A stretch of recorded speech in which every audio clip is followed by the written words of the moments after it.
네, 오늘은 하나님의 위대한 행보 시리즈 16번째 시간입니다. 고린도서 13장 4절 본문으로 부활의 소망이라는 제목으로 하나님 말씀 함께 나누겠습니다. 여러분, 기독교는 세상 종교와 다방면으로 완전히 차별화되어 있습니다. 그 중에 가장 차별화되는 한 가지 이 복음의 주제가 무엇이냐면 바로 부활이라는 것입니다. 기독교의 부활은 어느 신화에 나오는 그러한 인간이 지어낸 그런 얘기가 아니라 분명히 이 땅의 역사 가운데 일어났던 사건이었고, 수많은 증인들, 고린도전서 15장에 얘기하면 무려 500명이 넘는 그러한 가시적인 눈으로 그 사건을 확인한 증인들이 역사 속에 있었습니다. 그리고 부활의 사건이 너무나도 명확하다는 것을 우리는 하나님의 임재를 통해서 그분이 살아계신 하나님이라는 사실을 직접 경험함으로써 우리는 의심의 여지 없이 그 사실을 믿을 수가 있는 것입니다. 모든 종교의 창시자들, 그들은 다 무덤 안에 있습니다. 그러나 역사 속에서 죽음을 이기시고 부활하신 분은 오직 우리 주님 예수 그리스도밖에는 없는 것입니다. 부활은 하나님의 위대한 역사입니다. 죽음에 갇힌 이 세상에 충격을 안겨주는 사건이에요. 그것은 충격이에요. 부활은 충격입니다. 그것은 굿 뉴스인 것입니다. 인생의 닫힌 문을 여는 마스터키와 같은 것입니다. 여러분, 이 부활의 능력은 하나의 기가 막힌 어떤 놀라운 기적적인 사건으로 끝나는 것이 아니라 우리의 신앙과 바로 밀접하게 연관되어 있고, 우리의 인생의 어떤 그런 닫혀있는 그런 인생의 문들, 한계에 갇혀있는 인생의 문을 여는 마스터키와 같다는 것을 오늘 꼭 기억할 수 있어야 하는 것입니다. 자, 부활은 우리에게 어떤 의미를 제공하는가? 첫째는 부활은 우리 의로움의 근거가 되는 것입니다. 우리가 모두가 죽는 이유는 죄 때문에 죽는 것입니다. 다시 말해서 의롭지 못하기 때문에 죽는 것입니다. 원래 죄가 들어오기 전에는 인간은 죽지 않았습니다. 하나님과 영원토록 동행하며 살도록 되어 있었습니다. 왜입니까? 죄를 짓지 않은 의인의 상태에 있었기 때문입니다.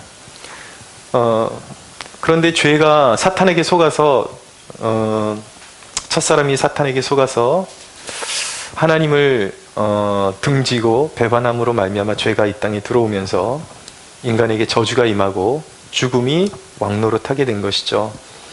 인간이 죽는 것은 모든 인간이 예외 없습니다. 다 죽습니다. 한 사람도 예외 없이 죽습니다. 인간이 죽는 것은 그것이 모든 사람이 죄인이라는 것을 증거하고 있는 것입니다.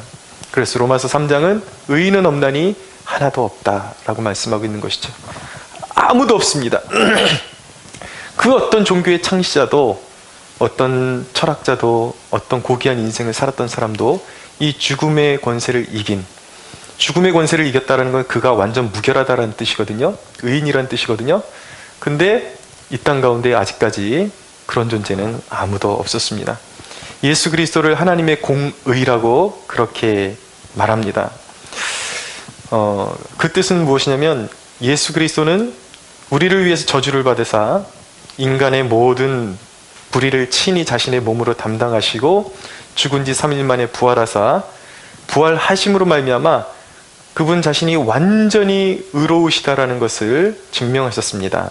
완전히 의롭다라는 것은 예수 그리스도가 하나님의 모든 율법을 성취하셨다는 것이요, 완전히 무결하게 흠이 없이 아버지께 순종하셨다라는 것을 말씀하고 있는 것입니다.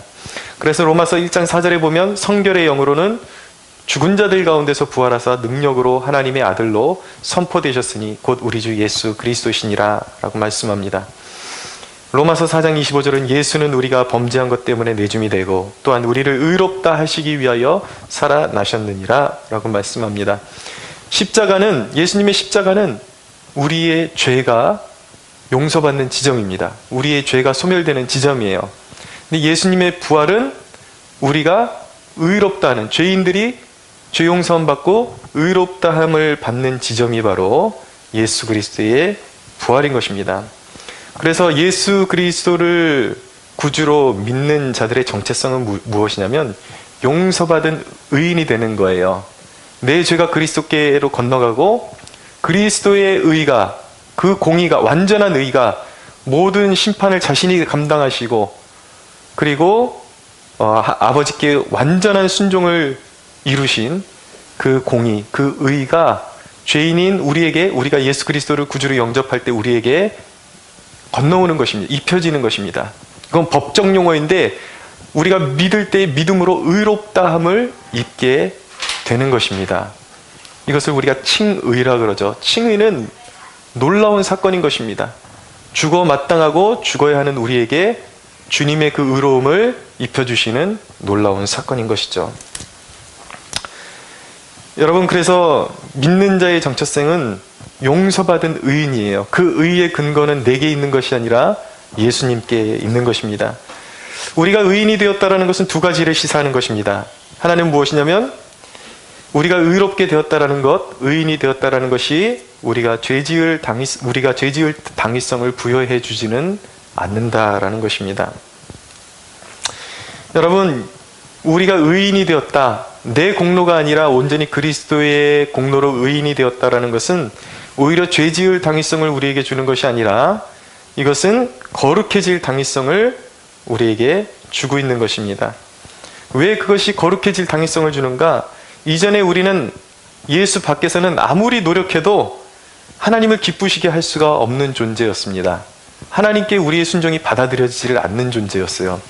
그리고 순종하는 듯하다가 한번 넘어지면 다시 영원히 멸망할 수밖에 없는 죄인으로 전락하고 마는 것이 바로 우리의 영적인 상태였다라는 것이죠.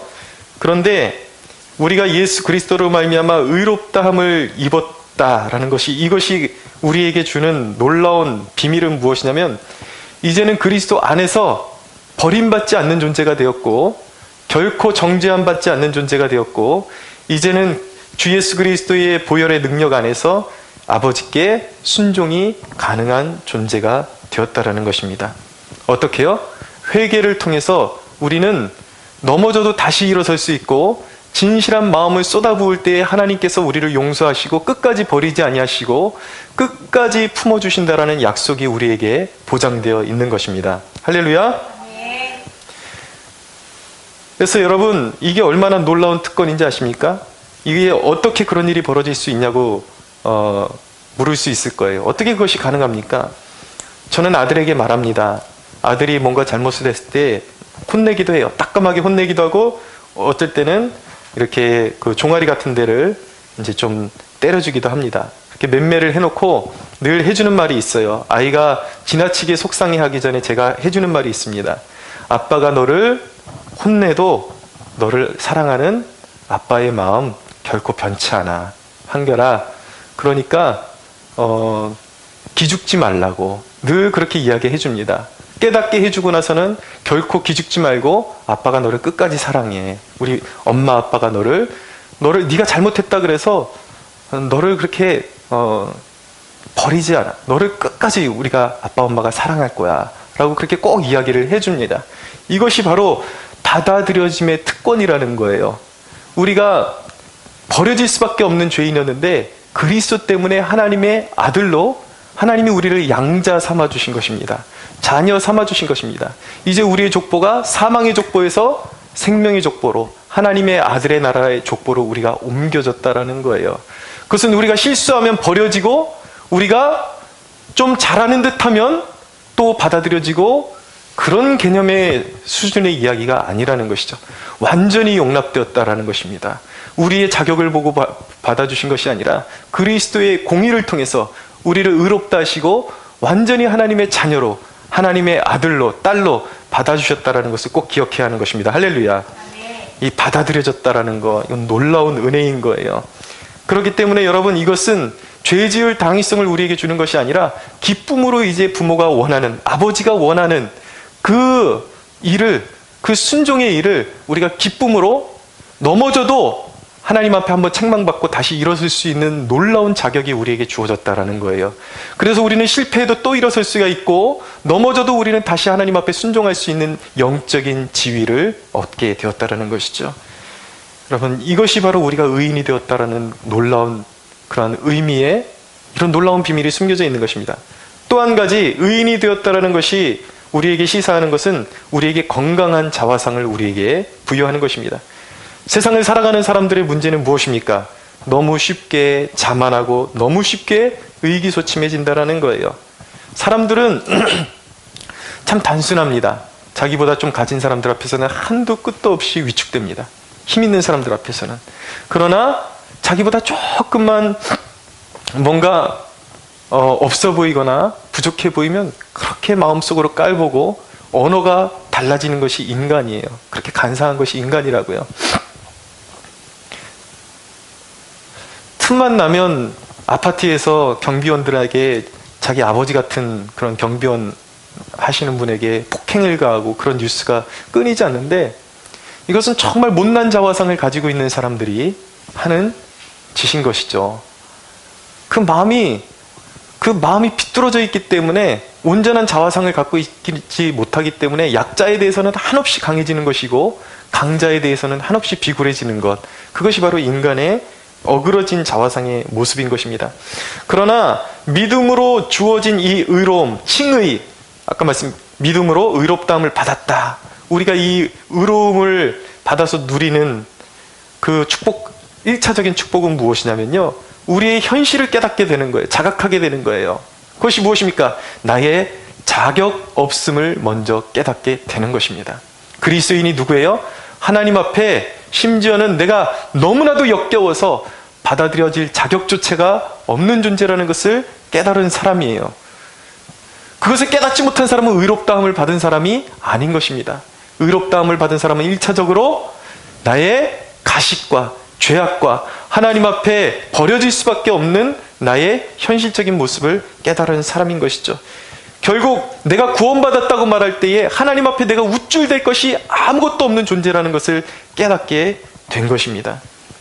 그리고 나서 2차적으로 의롭다함을 입은 사람은 나의 그런 연약함과 부족함을 보는 동시에 무엇을 깨달았냐면, 그런 나를 하나님이 용납하셨다. 하나님이 나를 사랑하신다. 그런 나를 한이 없이 나를 받아주시고 나를 양자 삼아주시고 아들 삼아주시고 버리지 아니하신다. 온 인류의 왕이신 통치자이신 하나님이 나를 아들 삼아주셨다. 할렐루야. 네. 여러분, 이것이 우리의 정체성인 것입니다. 이런 정체성을 깨닫게 된 사람은 건강한 자화상을 가질 수밖에 없는 거예요. 그래서 여러분, 우리가 아무리 형편없는 존재처럼 보일지라도 누구도 우리를 함부로 평가할 수 없습니다. 우리의 소유를 보고, 우리의 학벌을 보고, 우리의 어떤 가진 것을 보고, 환경을 보고 우리를 향해서 손가락질 할 수 있는 사람은 아무도 없는 것입니다. 그 손가락질 할 수는 있죠. 모르니까, 영적으로 무지하니까. 그러나 세상 사람들이 아무리 손가락질하고 세상이 비방해도 그 비방이 그리스도인에게 결코 와닿지 않는 것입니다. 하나님이 우리의 의로운 방패가 되어주시기 때문입니다. 할렐루야. 그러므로 그리스도인은 항상 이 두 가지 자세가 항상 그의 삶 가운데 공존한다라는 사실을 기억해야 돼요. 너무나도 당당한 것, 이것도 그리스도인의 자세가 아닌 것입니다. 너무나도 약자에게 강한 것, 그리고 비굴해지는 것, 이 모든 것이 그리스도인의 삶이 아니에요. 그리스도인은 첫째 겸손하며 동시에 당당한 사람이 그리스도인인 것입니다. 여러분은 용납되었습니다. 하나님의 자녀가 되었습니다. 그래서 여러분, 이 열등감의 증표는 무엇이냐면, 자기 자신에 대해서 자신감이 없는 사람일수록 사치를 해요. 자기 아들이, 자기 자녀가, 자식이 다른 그 친구의 자식보다 공부 못하는 거를 눈뜨고 보지 못하는 사람들이 있습니다. 그래서 허례허식으로 애를 학대를 하는 거예요. 학원을 몇 개를 보내고 자식을 통해서 자기 만족으로 삼으려고 하고 필요 이상의 그런 어떤 사치를 행함으로써 자기를 과시하려고 하는 거, 이거 못난 사람들이 하는 짓인 것입니다. 여러분, 우리는 그럴 필요가 없는 것입니다. 우리 그대로 존귀한 존재임을 여러분들이 이제 스스로가 받으셔야 돼요. 여러분들이 예수님을 믿으셨다면 여러분들은 하나님께 용납된 존재인 것입니다. 그래서 여러분 자신이 하나님 앞에 용납된 존재라는 것을 믿으신다면 여러분들의 형제, 자매 가운데 믿음 안에 있는 사람들 가운데 볼품이 없는 사람을 향해서도 함부로 평가하지 마십시오. 이전에 제가 한 교회에 있을 때에 그 교회에서 2년 동안 전임 전도사를 하면 다른 교회로 무조건 옮겨야 되는 제도가 있어서 2년이 찼어요. 다른 교회로 옮겨야 되는데 제가 그러고 싶어서 그러는 것이 아니라 사역지가 나지를 않는 거예요. 이상하게 다른 제 동료도 그 전도사들은 다 사역지를 구해서 나갔는데 저하고 동기 전도사 딱 2명만 남아가지고 계속 행정실에서는 교회에서 준 사택이니까 방 빼라고 계속 하는데 갈 데가 없는 거예요. 어디 갈 데가 있어야죠. 가난한 무슨 전도사가 무슨 집이 있습니까? 재산이 있습니까? 어디 갈 데가 있어야죠. 너무 비참했어요. 그런데 그때 당시에 이제 여러 목사님들 중에 선임 목사님들 중에 한 분이 저를 면담을 오라 그래서 가봤더니 그분이 하시는 말씀이 저에게 하시는 말씀이 뭐였냐면 당신 주제를 알라라는 거예요. 갑자기 뜬금없이 불러가지고 당신이 큰 교회 갈 꿈을 왜 꾸고 있냐 그러면서 저는 큰 교회만 가려고 그렇게 일부러 시도했던 적도 없고 일단 급하니까 될 수 있는 데는 다 원서를 넣고 있었는데 와가지고 저보고 주제를 알라는 거죠. 당신 아무데나 그냥 갈 수 있는데 가야지 왜 그렇게 고르고 있냐 그러면서 이 억장이 무너지는 심령을 다시 막 갈아엎는 그런 이제 선임 목사님이 한 분이 계셨습니다. 근데 여러분, 우리가 진정한 주님께 용서받은 용납된 그리스도인이라면, 주님의 의를 입은 그리스도인이라면 우리는 결코 그렇게 살아서는 안 되는 것입니다. 상대를 함부로 평가해서는 안 되는 거예요. 왜요?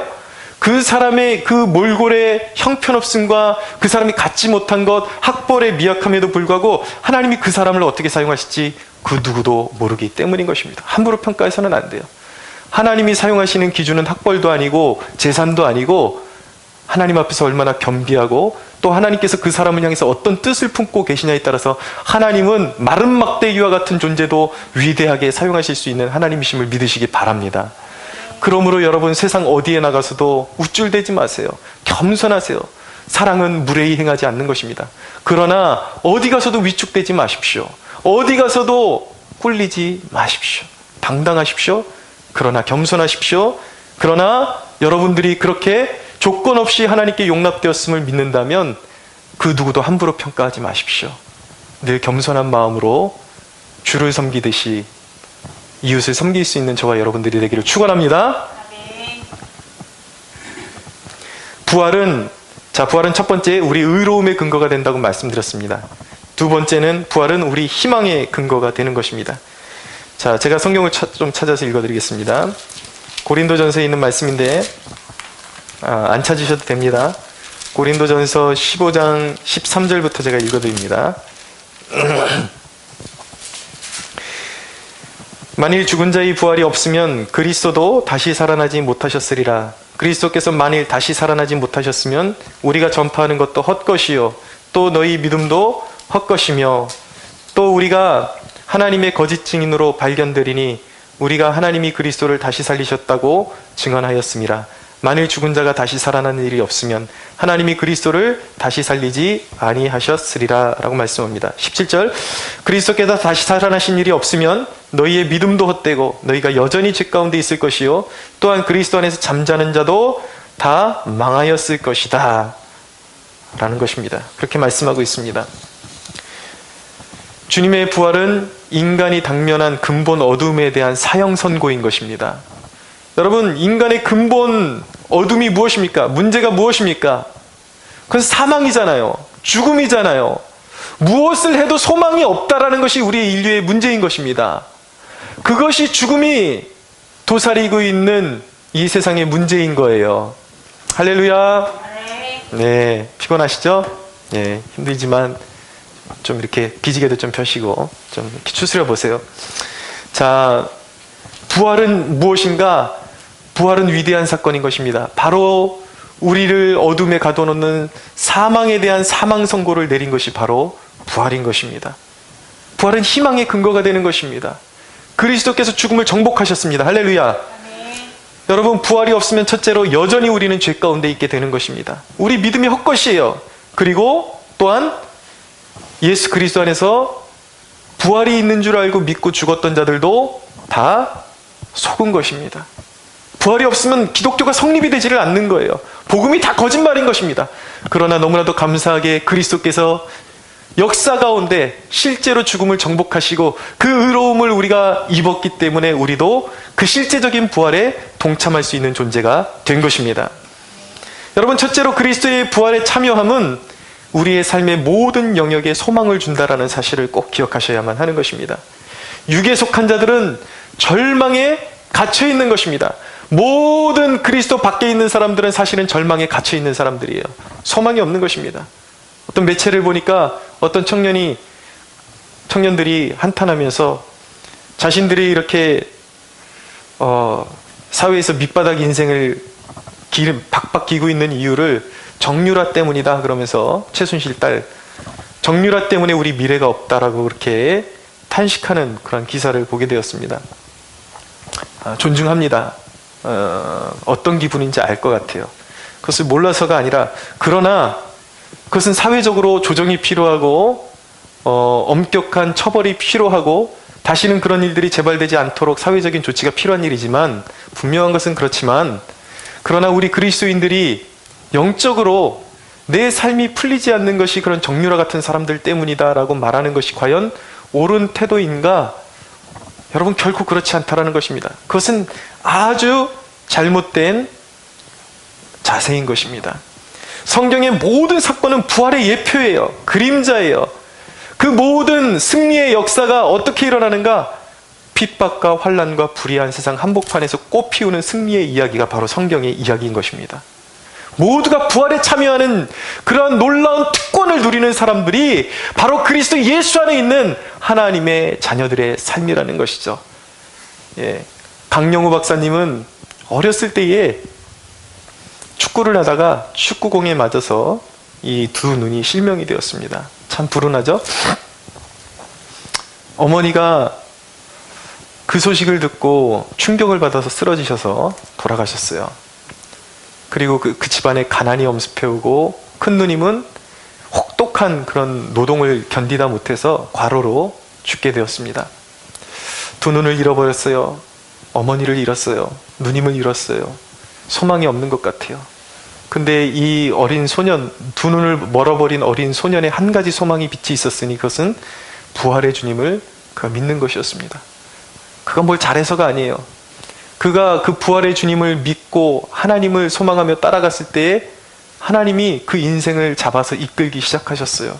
좋은 그러한 과외 교사를 주시고 그 여교사가 바로 이제 아내가 되죠.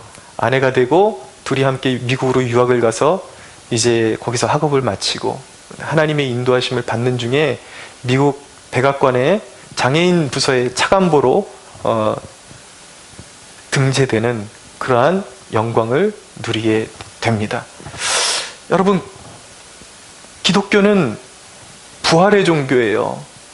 내 인생이 처참하게 무너졌다 그래서 포기할 이유가 없는 것입니다. 왜냐하면 우리 인생의 모든 상황 가운데서 주님은 우리에게 부활의 소망을 주시기 때문입니다. 믿으십시오. 정유라 때문이 아니에요. 누구 때문이 아니에요. 여러분, 내가 안 되는 이유는 누구 때문이 아닌 것입니다.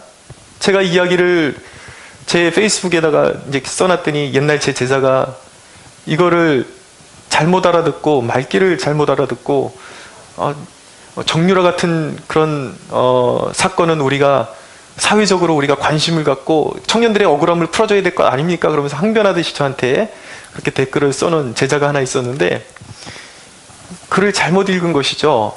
지금 이야기는 시사적인 이야기를 하는 것이 아니라 영적인 이야기를 하고 있는 것입니다.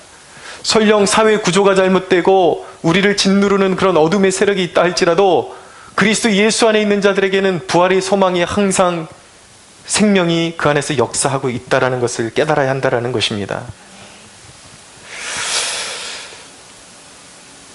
여러분, 우리가 인생의 밑바닥에서 헤매이는 이유는 정유라 때문이 아니라 사회의 어떤 악구조 때문이 아니라 하나님을 찾지 않기 때문에 그렇게 되는 것입니다. 우리는 부활의 주와 연합하여 주를 따라갈 때에 항상 우리의 길이 하나님께서 우리의 길을 열어주신다는 사실을 기억해야 하는 것입니다. 우리의 약함은 하나님이 역사하시는 고속도로인 것입니다. 여러분의 약함, 당신의 약함은 하나님이 주신 선물입니다. 믿으십시오. 우리는 언제든지 부활의 소망이 있습니다. 심지어 삼손 같은 사람 늘 하나님의 뜻을 거역하다가 머리가 밀리고, 그리고 블레셋 사람들에게 붙잡혀갖고 두 눈이 뽑히고 그렇게 됐지만, 성경에 뭐라고 말씀하냐면 삼손이 머리털이 밀린 후에 다시 자라기 시작했다라고 기록하고 있어요. 그 대목을 유독 기록하지 않아도 되는 대목인데 그냥 스쳐 지나가면 그냥 아무런 의미도 없이 바라볼 수 있는 대목인데, 성경은 그것을 은밀하게 기록하고 있다는 것입니다. 삼손의 머리카락이 다시 자라기 시작했다. 무슨 뜻입니까? 그 안에서 부활의 생명이 역사하고 있었다는 것입니다. 하나님이 끝까지 삼손에게 기회를 주셨다는 것입니다. 하나님은 끝까지 기회를 주시는 분이세요. 여러분, 사람들이 자기의 생명을 버리는 이유는 무엇입니까? 자기가 처한 상황이 막다른 골목이라고 생각이 들기 때문이에요. 더 이상 앞이 보이지 않는 것이죠. 좌우 어딜 봐도 길이 보이지 않기 때문에 자기의 생명을 버리는 것입니다. 그런데 여러분, 포기하고 싶을 때에 어떻게 해야 될까요? 자기를 바라보기 때문에, 자기의 시선을 믿기 때문에 어디를 봐도 길이 보이지를 않는 것이죠. 포기하고 싶을 때 어떻게 해야 됩니까? 뭘 하려고 하지 마십시오. 가만히 계십시오. 부활의 주님이 여러분들의 인생을 이끌고 있다는 사실을 기억하시기 바랍니다. 믿으시기 바랍니다. 가만히 있으면, 주님을 믿고 가만히 잠잠히 바라보고만 있으면 주님이 여러분들의 인생을 이끌어 가십니다. 새 일을 행하십니다. 할렐루야. 아멘. 여러분, 두 번째로 레마로 경험되어지는 부활의 능력에 대해서 나누고 싶습니다. 고린도전서 13장 이 말씀, 저에게는 오늘 읽은 본문인데요. 고린도서 13장, 저에게는 너무나도 뜻깊은 본문입니다. 이거 제가 이미 간증을 여러 번 했기 때문에 다 아시는데, 제가 신대원 갈 때에 신대원 준비와 그리고 독학사 준비를 동시에 했습니다. 근데 그 시험을 보는데 제가 3년을 준비를 했어요. 주체할 수 없는 잠이 와서, 시험을 보는데 주체할 수 없는 잠이 와서 도대체 이거를 시험을 볼 수 없는 정말 이상한 일을 경험을 했습니다. 그리고 문제가 너무 어렵게 나와서 거의 다 찍고 나왔어요. 그래서 제가 보나마나 이건 100% 떨어졌다라고 생각이 들어서 3년 동안 고생했던 게 너무나도 억울해서 시험장에서 나오면서 엉엉 울었습니다. 엉엉 울었는데 시험을 포기하려고 그랬는데, 이 고린도후서 13장 오늘 읽은 말씀, 그리스도께서 약하심으로 십자가에 못 박히셨으나 하나님의 능력으로 살아계시니 우리도 그 안에서 약하나 너희에게 대하여 하나님의 능력으로 그와 함께 살리라. 이 말씀을 읽는데 전율이 오르고 눈물이 펑펑 쏟아지고, 그 마음에서 뜨거운 그 어떤 감동이 막 물밀듯이 올라오는 거예요. 왜 그런지 몰랐습니다. 근데 나중에 시험을 오픈해 봤는데, 제가 잘 봤다고 생각했던 한 과목은 완전히 그 기준 미달이었고, 제가 완전히 시험을 망치고 나온 5과목이 다 상위권에 랭크가 돼 있는 거예요. 그리고 나서 이제 신대원 시험을 봤는데 넉넉한 점수로 신대원에 들어갈 수가 있었습니다. 거기서 부활을 경험했어요, 저는. 여러분, 물론 제가 요행을 여러분들에게 바라라고 설교하는 것은 아닙니다. 노력하고 애썼지만 불가능이라는 장벽에 직면했을 때에 하나님은 우리에게 말씀을 보내사 그 말씀을 통해서 하나님의 역사하심을 알게 하시고 불가능을 가능으로 바꾸어 주시며 부활의 역사를 우리의 삶 가운데 오늘도 일으키고 계시는 부활의 하나님이라는 사실입니다. 할렐루야! 네. 믿으셔야 돼요, 여러분. 여러분, 이 말씀을 경험하는 것을 사모하셔야 되는 것입니다. 이 말씀이 기록된 말씀을 로고스라고 하는 것입니다. 물론 정의하기에 따라서 개념이 좀 다양한 부류로 나올 수도 있겠지만, 우리가 주로 이야기할 때 그냥 기록된 말씀을 로고스라 그러고, 이 말씀이 읽을 때 우리의 마음에 박히듯이 하나님이 우리에게 말씀하시듯이 이게 개인적으로 들려올 때 이 말씀이 우리의 가슴에 심령에 임하는 것, 사건을 뭐라 그러냐면 레마의 말씀이다 라고 하는 것입니다. 여러분, 하나님은 우리를 모든 순간마다 도우실 수가 있어요. 그분의 모든 말씀을 살리는 능력이 있는 것입니다. 기독교의 거장 어거스틴도 방탕한 사람이었어요. 근데 그가 어떻게 변화되었는가?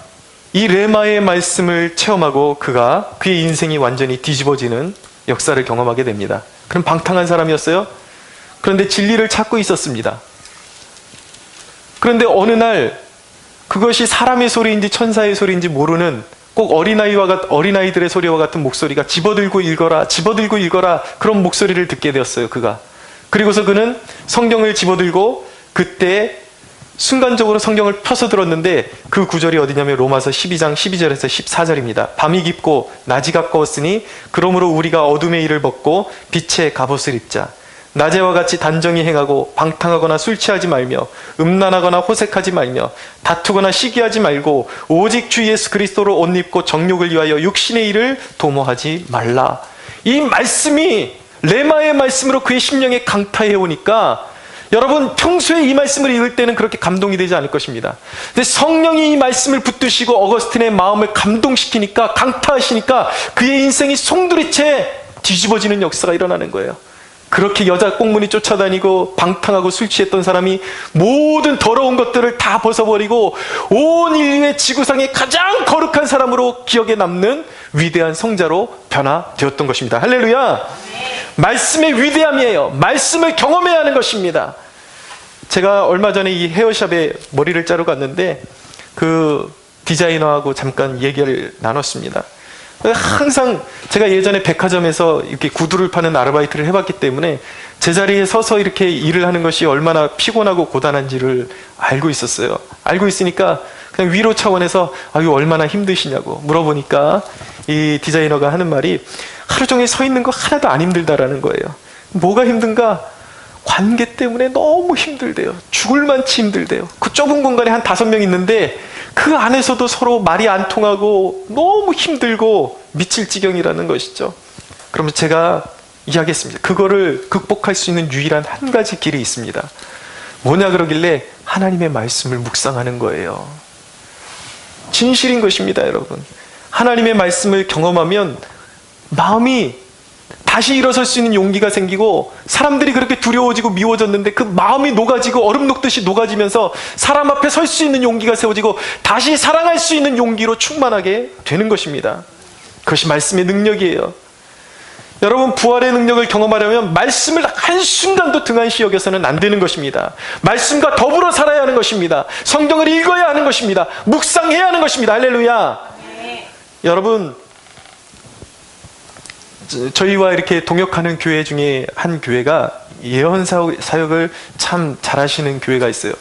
그 교회에 특별한 기름 부으심이 있어서 성도들 가운데 이렇게 한 사람이 방언으로 기도하면 한 사람이 통역해주고 이렇게 예언 기도를 해주는 그런 사역을 감당하는 교회가 있습니다. 근데 여러분 오해 없이 들으십시오. 그 교회를 제가 어떤 이렇게 낮추어 보는 그런 뉘앙스로 이야기하는 것이 아니에요. 그 사역이 너무 귀하고 그 기도 사역을 통해서 많은 서로가 용기를 얻고 저도 이제 몇 번 그렇게 기도 부탁을 하면서 그렇게 제가 한참 힘들고 어려울 때 용기를 얻은 적이 있었습니다. 그런데 많은 사람들이 오해하는 것이 무엇이냐면 그렇게 예언 사역을 하는 사람들은 뭔가 높은 경지에 있고 절대 믿음이 흔들리지 않을 것이다 라는 그런 기대를 가질 때가 있습니다. 갖고 있는 모습을 보게 됩니다. 그런데 여러분 절대 그렇지 않다라는 것을 깨닫게 되는 것입니다. 예언을 직접 하는 그 분들도 하나님께서 너희를 이렇게 사용하실 거야 라고 말씀하셨음에도 불구하고 얼마나 쉽게 흔들리고 넘어지고 시험받고 여러분 그러는지 몰라요. 그 예언의 그 말씀 자체가 앞길을 어떤 예견한다라는 것 자체가 내 신앙이 견고한 것을 보장해주지 못하는 것입니다. 말씀에 뿌리가 없으면 아무리 예언을 줘도 쉽게 낭망하고 쓰러질 수밖에 없는 것입니다.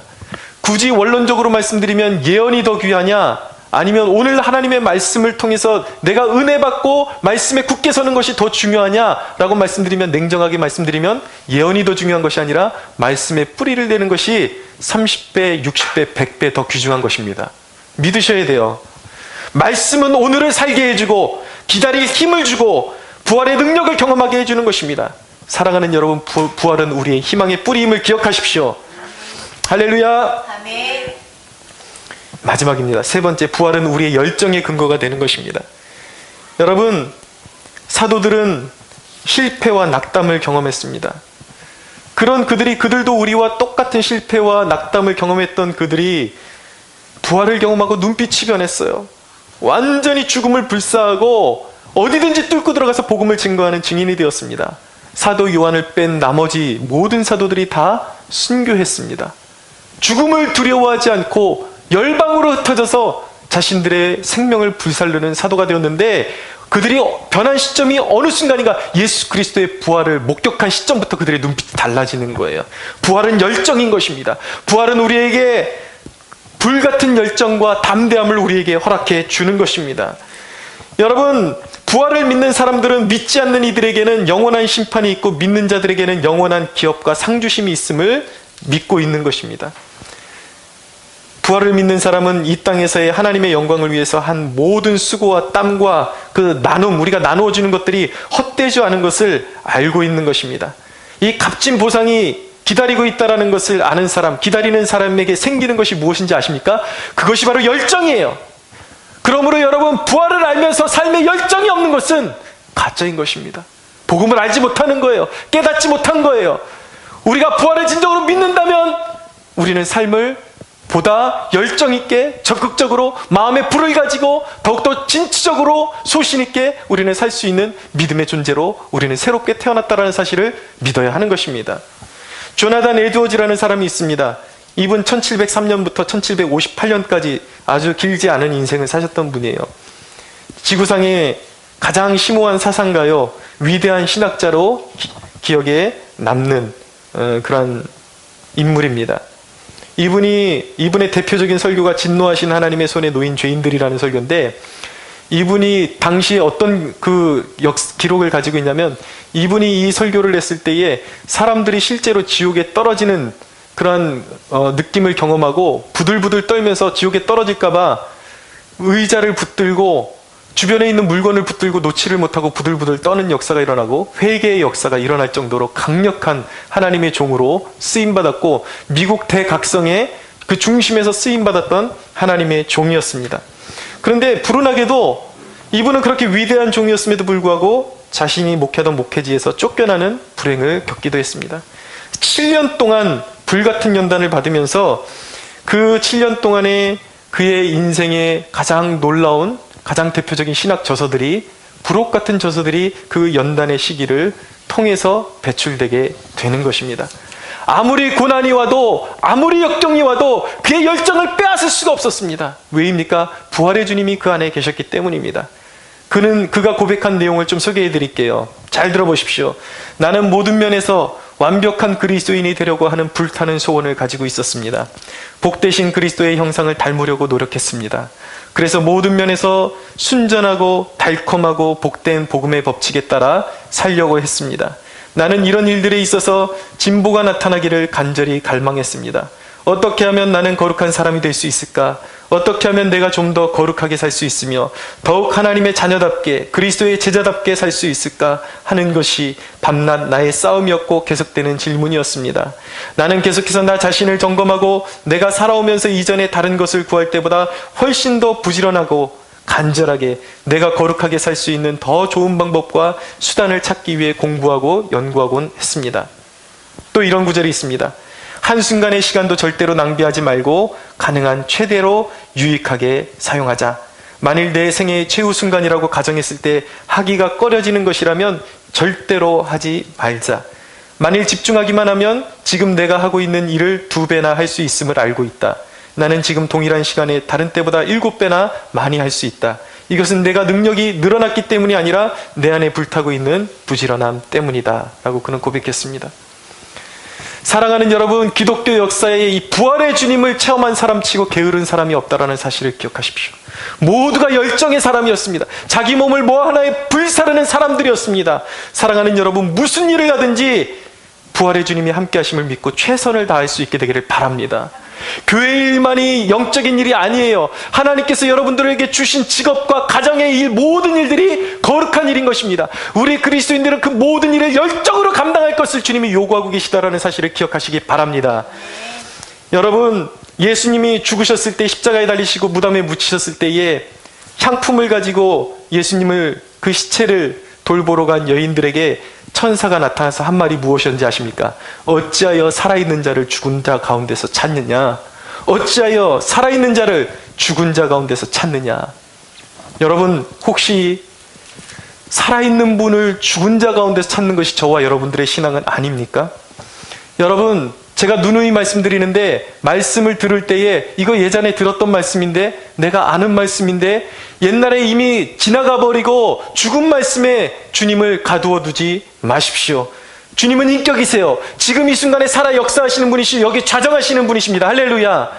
지금 선포되는 말씀, 오늘 선포되는 말씀이 과거 여러분들이 몇 달 전에, 몇 개월 전에, 몇 년 전에 들었다는 말씀이라도 오늘 말씀은 오늘 살아 역사하는 주님이 주시는 말씀이에요. 그것을 믿으셔야 하는 것입니다. 동일한 사람이지만 오늘 만나서 오늘 대화를 나눈다면 오늘 인격적으로 그 사람과 대화를 나누는 거예요. 이건 살아있는 숨결이에요. 살아있는 언어예요. 오늘 주님께서 여러분들에게 주시는 말씀이 무엇인지 그것을 붙들어야 하는 것입니다. 지금 나와 동행하시는 주님을 붙잡으십시오. 할렐루야. 부활의 능력으로 살아가십시오. 주님과 손잡으면 영원히 목마르지 않게 되는 것입니다. 두려움이 사라지는 것입니다. 주님은 생수의 근원이십니다. 오늘 이 자리에 주님이 오셔서 여러분들에게 목마르지 않는 생수를 공급해 주기를 원하십니다. 믿으십시오. 기도할 때에 형식적으로 하지 마십시오. 간절함으로 하십시오. 주님의 만나주시고 내 삶 가운데 임재해 주시고 나를 다스려 주실 것을 믿으심으로 그 주님 앞에 간절함으로 나아가 그 부활의 주님으로 부활의 주님을 영접하고 만나고 그 부활의 능력으로 다시 한번 채워지고 다시 한번 세상을 이길 힘을 공급받는 저와 여러분들이 되기를 나사렛 예수의 이름으로 축원합니다. 우리 하나님께 영광의 박수 올려드리겠습니다.